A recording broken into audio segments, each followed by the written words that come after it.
I heard you finally divorced my son, was the sudden phone call from my mother-in-law. You're just not good enough for my son. That's why I kept telling you to divorce Mason sooner. What? I finally realized that I couldn't get along with my mother-in-law, and earlier, Mason and I divorced 3 years ago. I almost burst out laughing at my mother-in-law's anticlimactic voice, but I managed to hold it in somehow. I'm Faith. I've been living with Choco, the cat I rescued 2 years ago. Until 3 years ago, I was married. I met my ex-husband, Mason, through a friend, and we got married. Until then, I didn't know his true nature, but little by little, I began to understand Mason's true colors after we got married. He graduated from college, but Mason, who had never been scolded much before, made mistakes at work several times, got scolded by his bosses, and clients didn't like him. He didn't like apologizing and quit his job soon after we got married. For a while, Mason kept it a secret from me, and I only noticed when I found his withholding tax slip in the room, even though it wasn't the end of the year. When I confronted him, he said, "We're married, so it's okay." Mason then worked for a different company, but it didn't suit him, so he changed jobs again. I suggested he work in assembly line production if he didn't like dealing with people, but he had this strange pride that he couldn't do a job even a high school graduate could. But he couldn't remain unemployed, so I urged Mason. You don't seem eager to work. And now he's somehow working at a dispatch company. Mason has a handsome face, so there were always other women around. He cheated on me several times while we were dating. Each time I threatened to break up with him, but Mason would say, "The others are just for fun. You're the only one for me, Faith." And foolishly, I would forgive him, go back to him, and this cycle of being cheated on would repeat. When I finally decided to break up with Mason for real, he surprised me by proposing. Whether rain or shine, my parents strongly opposed it, warning me that I would definitely struggle. But I was filled with a mysterious confidence that I could reform Mason, so I defied my parents' objections and married him. It was a naive belief that everything would work out if I just held firm, but I soon realized how mistaken I was. However, reality wasn't so sweet, and Mason turned out to be a mama's boy, while my mother-in-law saw me as her enemy for taking her son away. Since my in-laws' house and workplace were far away, we didn't live together. But my mother-in-law called me every day. "What's Mason doing? Are you making sure Mason eats properly? You're not making Mason lonely, are you?" Just trivial phone calls. Instead of calling me, she should call Mason himself. But I didn't want to be disliked by my mother-in-law just after getting married, so I couldn't strongly retort and ended up apologizing. I asked Mason to reduce the frequency of unannounced visits and calls from my mother-in-law, but he said, "Why? It's fine, isn't it? Don't you hate it when my mom calls you or comes over every day?" "Not really. My mom is bored at home, you should be a companion for her." So I asked my mother to have Mason call and visit me every day, just like my mother-in-law did. "Mason, what's Faith doing now? Are you making sure Faith eats properly? Are you properly grateful to Faith?" I had my mother say the things my mother-in-law had said to me. Surprisingly, Mason quickly reacted. "Hey, can you tell your mother to stop calling me every day? It can't be held right. My mother has free time too. I can't answer the phone to speak with her because I have to talk to Mason's mother." "So you have to talk to her." "No, that's not what I meant." Mom was so happy. Normally, she would get scolded if she called every day to talk about nothing important, but Mason was so kind and told her she could call as often as she wanted. I never said that, so that's strange, isn't it? Because when I asked you to tell your mom to stop calling me every day, you said you didn't care about my mom calling you every day, right? Just because I said that doesn't mean she has to call me every day. It's driving me crazy. Then tell your mother the same thing. My mother is different. It's exhausting because it's your mother. It's the same for me, then you should answer your mom's calls. I will not answer any calls from your mom from now on. After discussing with Mason, I sent a message to my mother-in-law asking her to contact Mason for everything in the future, and I'd blocked her calls and messages. However, when my mother-in-law realized she couldn't reach me, she started visiting more often. She used to only come on weekends, but now she started coming even on weekdays when I wasn't home due to work. She used the spare key that Mason gave her without my permission to enter the house and rummage through things as if they were her own. I was really shocked when I came home from work on a weekday and found my mother-in-law comfortably sitting in the house. Her behavior escalated, like when she said, "Where's that Louis Vuitton bag? That was lovely, so I took it." Why would you take it without asking? Isn't the wife's stuff the same as mine? Don't be so uptight, Faith. She steals my personal belongings or says, "Oh, Faith, I borrowed a little money, huh?" She would also take money without permission. Then, on another day at noon, the doorbell rang, and when I checked, it was the pizza delivery man. My mother-in-law was still coming over to our house uninvited as usual, and she said, "Both Faith, make sure to pay for the pizza." What? She ordered delivery without my permission and asked me to pay for it. I had no choice but to pay for it, but I received 2 pizzas. This is nothing for you, Faith. If you want some, order it yourself. She made me pay for it, and my mother-in-law ate the pizza in front of me with relish. I was furious right then and there, in front of Mel and Mason. I took the money Mel had taken from Mason's wallet and the money for the pizza and left. I ended up eating barbecue alone that night. I didn't go home but stayed at a Monde Cafe. Returning home early the next day, when I got back, I was shocked to see the mess left from the food they ate strewn all over the place. From that day on, I hardly spoke to Mason. Then Mason took that as an opportunity to start cheating.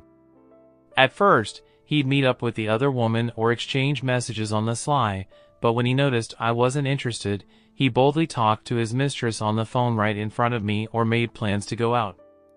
I began to wonder if this guy even graduated from college with his unbelievably outrageous behavior, and to top it all, got into my car without permission and caused an accident. Fortunately, it was a single-car accident, and thankfully, no one else was involved, but my car was wrecked. My mother-in-law ended up with a broken hip and was hospitalized. It's Faith's fault for not driving Mom around. It's your fault. How are you going to take responsibility? For some reason, Mason and Phil started blaming me for the accident, and I lost my patience. Fine, I'll take responsibility and tell the police that my car was stolen and that every time she comes to my house, she steals my personal belongings and money. What are you talking about? The police won't do anything about family matters. Don't you know? No matter how much she may be a relative, she is guilty of theft, which is a crime of grand larceny since we do not live in the same house, and moreover, she is not my biological mother. Well then, I guess I'll go file a complaint now. As I stood up, Mason tried to stop me, and Phil berated me. Who's the real scoundrel here? Your wife is a thief, your son is a cheater, and you, Phil, who never apologizes for your family's sins and tries to put the blame on others. I think you're more of a scoundrel. What? I spread out the printed photos of Mason's affair and the messages on the desk. Mason, let's get a divorce. Of course, you'll pay the alimony in one lump sum. Are you talking about? I've already talked to a lawyer. A lawyer? Isn't that excessive?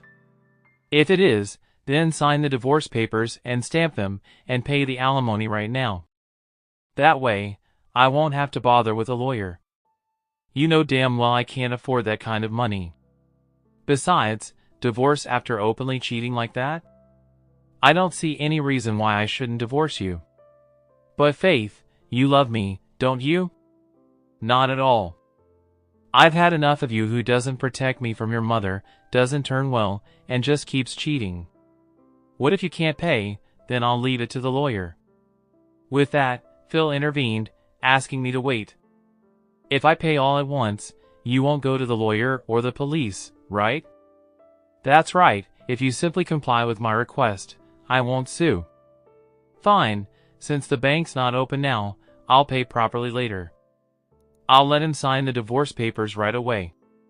Dad, why? Why, you ask? Phil, visibly angry, shouted at Mason. Don't you understand anything? If you take it, sued, it'll damage my career, and if the neighbors find out, you'll be the laughingstock. My pride won't allow it. Listen, I'll lend you the money this time, but in return, pay me back every month. If you can't, I'll make you sell your organs or work on a craft fishing boat or whatever it takes to pay me back. Got it? Okay. Phil was very concerned about appearances. Mason was forced to sign the divorce papers by Phil, and he even had to write a memorandum of repayment while Phil left everything regarding the household to Mill. He was top-notch in his job, even holding a high position, so he seemed to want to settle things amicably if it would put him in a disadvantageous position. However, being money-minded, Phil made Mason, his real son, sign a memorandum for the loan he gave him. Since the apartment was in my name, I removed all of Mason's belongings from the room. Well, most of what he had were clothes, manga books, and hobbies. As I had been using the furniture and appliances since before we got married, I got the keys back from Mason and told him to return the spare key he had given Mill to the mailbox. Phil assured me he would retrieve the key if they didn't return it later. I received compensation for damages from Phil and my account, and the key was returned to the mailbox. Mason was still mumbling about how he didn't want to divorce and who would take care of his injured mother, but I simply replied that I don't know, blocked Mason's incoming calls and messages, and cut off contact with him. I moved out soon after and started a new life. 3 years have passed since then when I had completely forgotten about them. I received a call from an unfamiliar number. I picked up, wondering who it might be, and it turned out to be none other than my ex-mother-in-law. Faith, long time no see. I'm glad your number hasn't changed. What does she want after all this time? Would you call for? Question after question popped up, but my chatty mother-in-law started talking before I could even speak. You were such a horrible wife, weren't you? You never came to see me when I was injured and hospitalized, and you never came to take care of me after I got discharged from the hospital, and you moved out on your own. I don't know what you're thinking. Why should I? I don't have any obligation to take care of you, do I? Well, look at that. I couldn't reach you at all when I called, and you never replied to my messages, so I got a new phone. I really wonder what was good about you. As my mother-in-law complains, I ask her what she called for by getting a new phone and calling me. Then so you finally divorced my son. You were never a match for him. I've been telling you to divorce Mason as soon as possible. Excuse me, what? Is it finally?